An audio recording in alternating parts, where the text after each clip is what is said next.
Okey, baik murid-murid, untuk tugasan pada hari ini, cikgu mahu murid-murid membuat latihan di dalam buku 1001 plus A bank soalan di muka surat 58.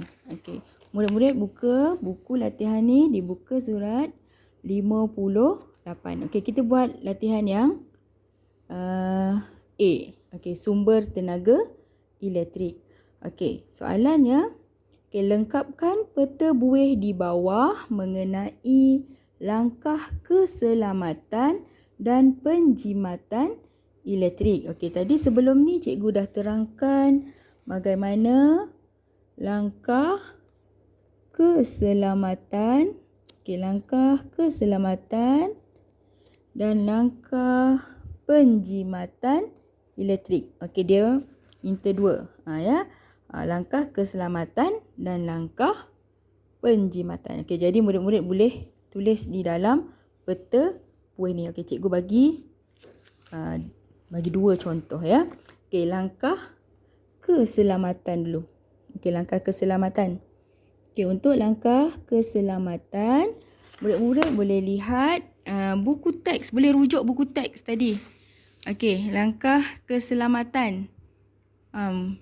Langkah keselamatan ni boleh melihat buku teks muka surat 137. Tu cara pengendalian peralatan elektrik dengan selamat. Pilih yang mana satu. Okey, contoh dekat sini. Pastikan tangan kering semasa menyentuh suis. Okey, langkah keselamatan yang pertama. Cikgu bagi contoh. Pastikan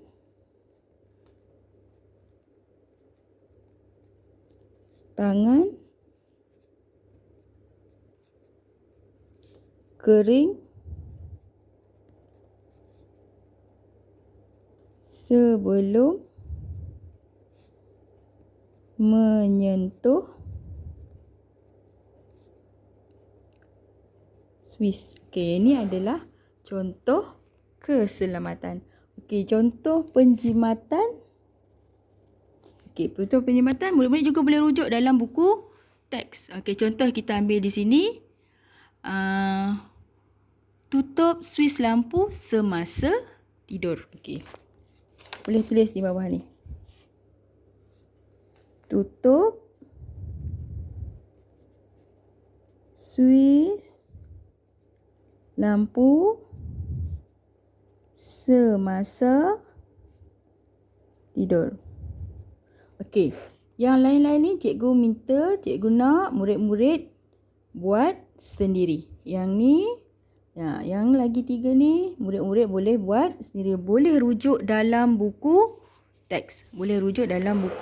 Okey, seterusnya. Okey, latihan yang kedua. Okey, nyatakan kesan kecuaian pengendalian peralatan elektrik seperti dalam rajah di bawah. Okey, tengok gambar rajah. Apa kesan yang berlaku sekiranya perbuatan ini berlaku. Okey, contoh. Okey, contohnya dekat sini dia contoh dekat sini. Okey, ni dia menggunakan ataupun memasukkan objek yang bersifat konduktor ke dalam soket. Okey, ni. Sama kan? Yang ni dia letak gunting. Yang ni dia letak, dia cucuk screwdriver. Yang ni pun bersifat konduktor. Apa yang berlaku jika ia memasukkan objek yang bersifat konduktor ni ke dalam soket? Apa yang berlaku? Okey, ya. Okey, akan berlakunya renjatan elektrik. Okey, murid-murid boleh tulis di sini. Akan berlakunya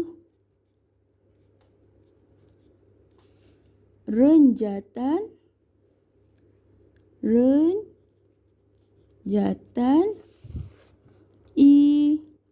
elektrik.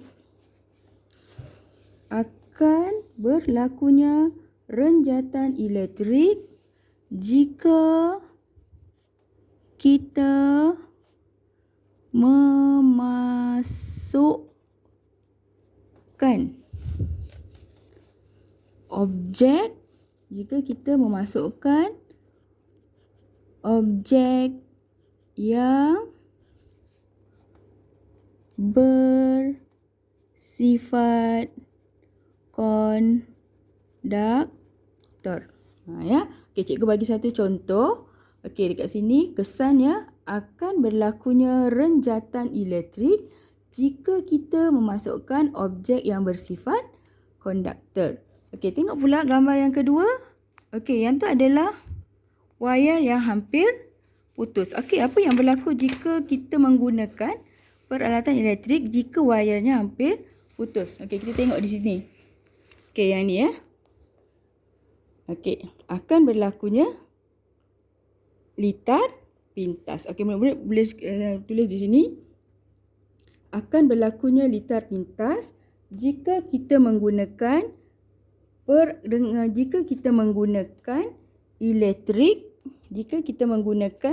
peralatan elektrik dengan wayar yang rosak. Ya, akan berlakunya litar pintas jika kita menggunakan peralatan elektrik yang wayarnya sudah rosak. Okey, cikgu nak murid-murid beri sedikit penerangan di bawah ni ya.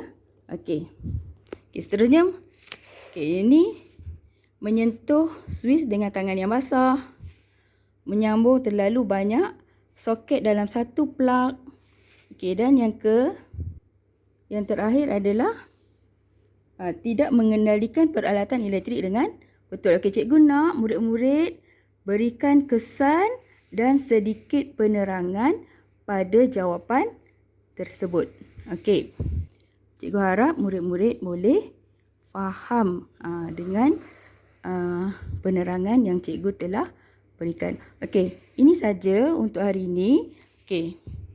Satu, lengkapkan peta buih, dan yang kedua, nyatakan kesan kecuaian pengendalian peralatan elektrik. Okey, itu saja tugasan untuk hari ini.